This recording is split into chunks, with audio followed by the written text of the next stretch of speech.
Assalamualaikum warahmatullahi wabarakatuh.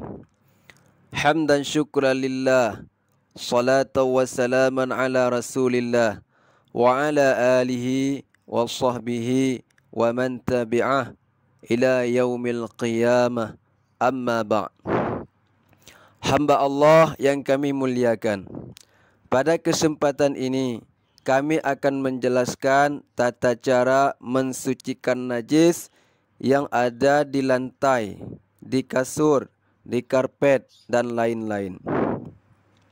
Langkah pertama yang harus kita lakukan adalah membuat najis yang masih berbentuk dan yang disebut dengan najis ainiyah berubah menjadi najis hukmiyah yang tidak lagi berbentuk.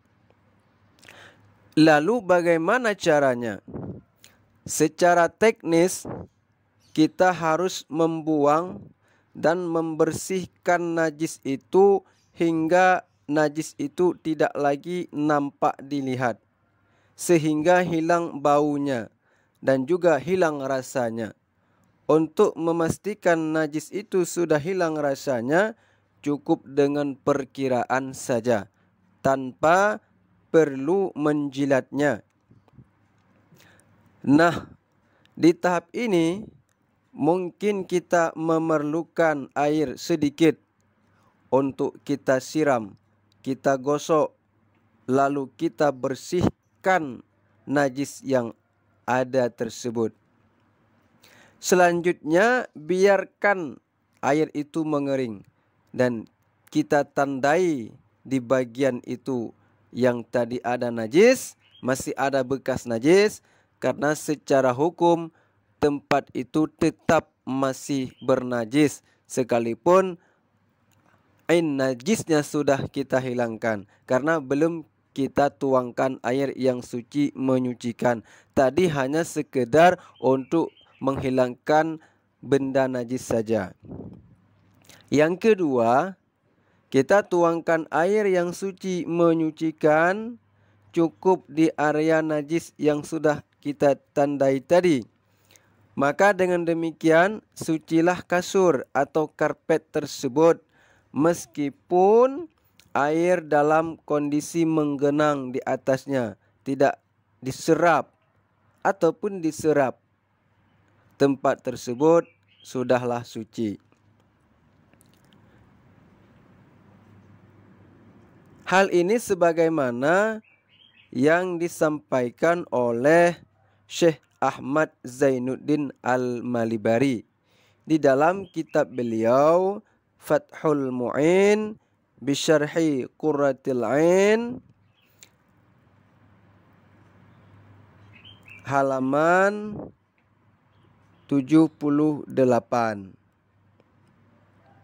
Lau asabal arda nahwu baulin wajaffa fasubba ala mawdi'ihi ma'un faghamarahu tahura walau lam yansub ay yaghuru sawa'un kanatil ardu sulbatan aw rakhwatan. Maksudnya, seandainya ada tanah yang terkena najis, ada tempat yang terkena najis, ada sesuatu yang terkena najis, misalnya air kencing, lalu najisnya mengering, lalu kita tuangkan di atasnya air hingga menggenang, maka dengan demikian sucilah tanah tempat tersebut, benda-benda, permukaan-permukaan yang terkena najis. Baik itu tanah yang gembur maupun tanah yang keras.